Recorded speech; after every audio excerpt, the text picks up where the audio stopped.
আজি আপোনালোকৰ কাৰণে এটা ইম্পৰ্টেণ্ট ভিডিঅ' লৈ আহিছোঁ অহা আপকামিং এডিআৰৰ কাৰণে বহুত ইম্পৰ্টেণ্ট হয় তো ইয়াতে জিকে আৰু ইণ্ডিয়ান জিকে আছে আসাম জিকে আৰু ইণ্ডিয়ান জিকে আৰু কাৰেণ্ট এফেয়াৰ্ছ তিনিটাই আছে আপোনালোকে ভিডিঅ'খন সম্পূৰ্ণকৈ চাব তো প্ৰথম কোৱেশ্চনটো আছিলে which of the following animals breathes through its skin তলে কোনটো প্ৰাণীয়ে নিজৰ ছালৰ মাজেৰে উশাহ লয় ছালৰ সহায়ত উশাহ লয় তো আমি জানো ছালৰ সহায়ত উশাহ লয় কেঁচু আৰু ভেকুলী তো ইয়াতে শুদ্ধ আনসাৰ হৈ যাব অপশ্যন এ ফ্ৰক তাৰপিছত নেক্সট কুৱেশ্যন তেবাছা মালিক ইজ এন ইণ্ডিয়ান প্লেয়াৰ তেবাছা মালিক এগৰাকী ভাৰতীয় ডেছ খেলুৱৈ তেবাছা মালিক ভাৰতীয় কি খেলুৱৈ হয় তো ইয়াৰ শুদ্ধ আনসাৰ হৈ যাব অপশ্যন চি তেবাছা মালিক এজন গল্ফ প্লেয়াৰ হয় গল্ফ খেলুৱৈ হয় তাৰপিছত the Aga Khan palace is located in the state of Aga Khan ৰাজপ্ৰসাদ কোন ৰাজ্যত অৱস্থিত তো আগা খান ৰাজপ্ৰসাদ কোন ৰাজ্যত অৱস্থিত অপশ্যন এ মহাৰাষ্ট্ৰত আছে মন ৰাখিব মহাৰাষ্ট্ৰত আগা খান ৰাজপ্ৰসাদ আছে মন ৰাখিব তাৰপিছত next question Raja Todarmal was the revenue minister during the reign of which of the following Mughal empire তলত উল্লেখ কৰা কোনজন মোগল সম্ৰাটৰ ৰাজত্বকালত ৰাজা তোডাৰমাল ৰাজহুৱা মন্ত্ৰী আছিল তো ইয়াৰ শুদ্ধ আনসাৰ হৈ যাব অপশ্যন ডি আকবৰ আছিল তাৰপিছত next question dash was the residence of the Mughal empires of India for nearly 200 years until 1857 1857 চনলৈকে প্ৰায় 200 বছৰ ভাৰতত মোগল সম্ৰাটসকলৰ বাসস্থান ক'ত আছিল তো ইয়াৰ শুদ্ধ আনসাৰ হৈ যাব অপশ্যন বি ৰেড ফৰ্টত আছিল তাৰপিছত next question which of the following was the first law minister of independence India তলৰ কোনজন স্বাধীন ভাৰতৰ প্ৰথম আইন মন্ত্ৰী আছিল তো আমি সকলোৱে জানো আইন মন্ত্ৰী ডক্টৰ ভীমৰাও আম্বেদকাৰ আছিল তো option C is the correct answer Bhimrao Ramji Ambedkar তাৰপিছত next question Matki is form of the dance Matki কোন ৰাজ্যৰ নৃত্য হয় তো মাটিকি আমাৰ কোন ৰাজ্যৰ নৃত্য হয় মধ্যপ্ৰদেশ মন ৰাখিব মাটিকি হৈছে মধ্যপ্ৰদেশৰ এটা নৃত্য মধ্যপ্ৰদেশ তাৰপিছত next question which of the following is the traditional bamboo dance of the Mizos তলৰ কোনটো মিজোসকলৰ পৰম্পৰাগত বাঁহ নৃত্য হয় মিজোসকলৰ পৰম্পৰাগত বাঁহ নৃত্য চিৰাও ডেন্স হয় আমি সকলোৱে জানো ইয়াৰ শুদ্ধ আনসাৰ হৈ যাব অপশ্যন চি চিৰাও ডেন্স তাৰপিছত next question in molecule of water the ratio' of the mass of hydrogen to that of oxygen পানীৰ অণুত হাইড্ৰজেন আৰু অক্সিজেনৰ ভৰৰ অনুপাত কিমান তো ইয়াৰ শুদ্ধ আনসাৰ হৈ যাব অপশ্যন এ আমি জানো হাইড্ৰজেনৰ পাৰমাণৱিক সংখ্যা 1 আৰু অক্সিজেনৰ পাৰমাণৱিক সংখ্যা 8 হয় তো ইয়াৰ শুদ্ধ আনসাৰ হৈ যাব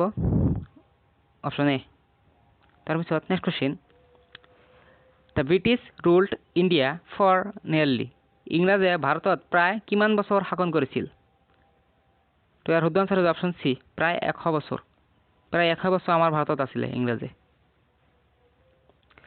তাৰপিছত নেক্সট কুৱেশ্যন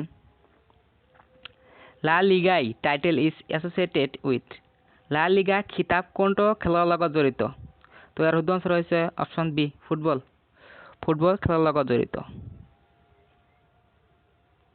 তাৰপিছত next question in which year was the Reserve Bank of India was established কোন চনত ভাৰতীয় ৰিজাৰ্ভ বেংক প্ৰতিষ্ঠা হৈছিল তো আমি সকলোৱে জানো 1935 চনত হৈছিল option A is the correct answer আৰু 1935 চনত জয়মতী চিনেমা হৈছিল মন ৰাখিব তাৰপিছত next question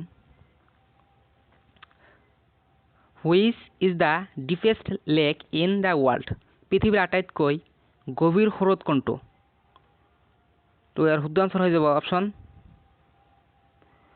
option B lake Baikal option C is the correct answer B নহয় লেক বৈকাল হৈছে আটাইতকৈ গভীৰ হ্ৰদ মন ৰাখিব আটাইতকৈ গভীৰ লেক বৈকাল। তাৰপিছত next question, photosynthesis in plants converts light energy to energy. উদ্ভিদত সালোক সংশ্লেষণ পোহৰ শক্তিলৈ ৰূপান্তৰিত কৰে কিহে? তো ইয়াৰ শুদ্ধ আনসাৰ হৈ যাব chemical. Option B is the correct answer, কেমিকেলে কৰে। তাৰপিছত নেক্সট কুৱেশ্যন, সংবিধানৰ 44 সংখ্যক সংশোধনী আইন 1978 অধীনত তলৰ কোনটো মৌলিক অধিকাৰ নহয়?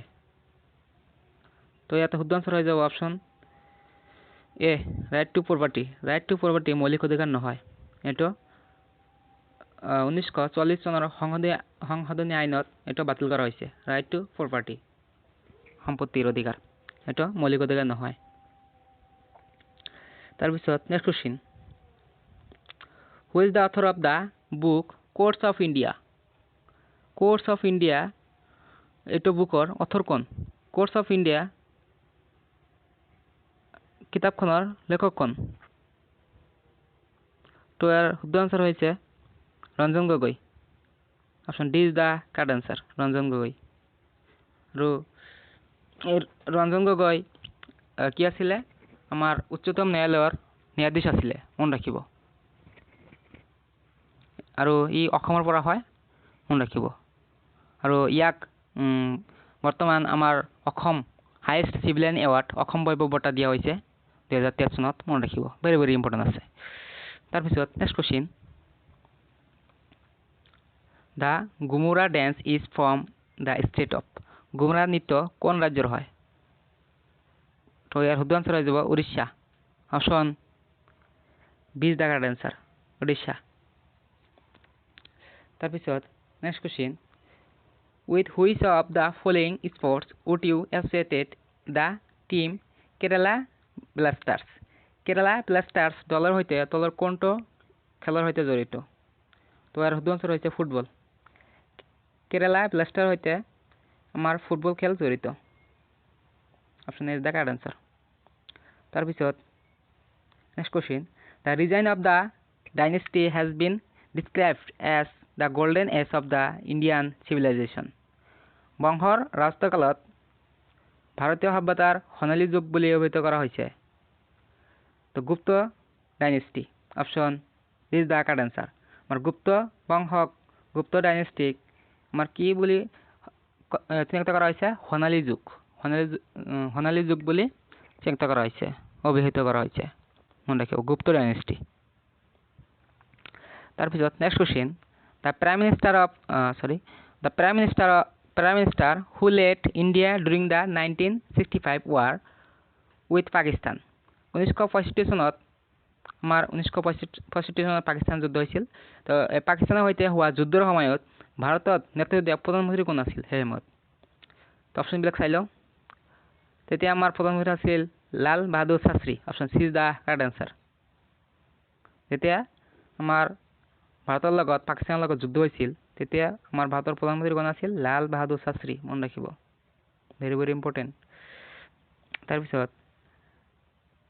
The third battle of Panipat between the Marathas and Ahmed Shah Durrani the ruler of the Afghanistan was fought in the year? Maratha আৰু আহমদ শ্বাহ দুৰাণীৰ মাজত পানিপটৰ তৃতীয় যুদ্ধ কোন চনত হৈছিল? তো ইয়াৰ শুদ্ধ আনসাৰ হৈ যাব অপশ্যন চি, 1761। আৰু পানিপটৰ প্ৰথম যুদ্ধ কিমান চনত হৈছিল আপোনালোকে কমেণ্টত জনাব। আৰু মই হিণ্টছ দি আছোঁ, পানিপটৰ প্ৰথম যুদ্ধ বাবৰ আৰু লোডীৰ মাজত হৈছিল, ইব্ৰাহিম লোডী। তেতিয়া পানিপটৰ প্ৰথম যুদ্ধ জয় লাভ কৰি আমাৰ বাবৰে আমাৰ ইণ্ডিয়াত সাম্ৰাজ্য গঠন কৰিছিল, মনত ৰাখিব। আৰু পানিপটৰ দ্বিতীয় যুদ্ধ কিমান চনত হৈছিল সেইটো কমেণ্টত জনাব। তাৰপিছত next question, 5 rivers from Punjab, India enter the river at Mithankot in Pakistan? পাকিস্তানৰ মিথানকটত পাঞ্জাৱ ভাৰতৰ পৰা 5খন নদীত প্ৰৱেশ কৰে, ডেছ নদীত প্ৰৱেশ কৰে। তো ইয়াৰ শুদ্ধ আনসাৰ হৈছে ইণ্ডাছ নদী। Option A is the correct answer. তাৰপিছত who among the following represents India in archery তলত উল্লেখ কৰা কেইটাৰ ভিতৰত কোনে ধনুৰ্বিদ্যাত ভাৰতক প্ৰতিনিধিত্ব কৰে তো option D is the option D নহয় is the correct answer Deepika Kumari ধনুৰ্বিদ্যাত প্ৰতিনিধিত্ব কৰে ভাৰতৰ পৰা পুৰা পাৰ্গত দীপিকা কুমাৰী আৰু নীৰজ চোপ্ৰাই কি কৰিছিলে এইটো মনে ৰাখিব অপশ্যন চিত আছে নীৰজ চোপ্ৰাই আমাৰ 2024 বৰ্ষত কি কৰিছে ৰূপৰ পদক পাবলৈ সক্ষম হৈছে পেৰিছ অলিম্পিকত মনে ৰাখিব Neeraj Chopra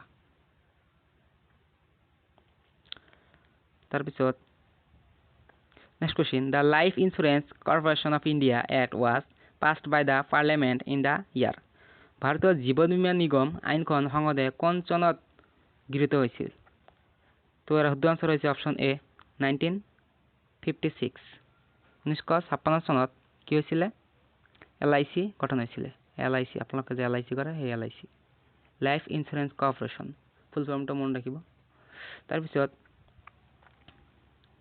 next question which of the following is the most reactive metal তলৰ কোনটো ধাতু আটাইতকৈ বেছি প্ৰতিক্ৰিয়াশীল তো ইয়াৰ শুদ্ধ আনসাৰ হ'ব অপশ্যন ডি পটাছিয়াম বহুত প্ৰতিক্ৰিয়াশীল মনে ৰাখিব পটাছিয়াম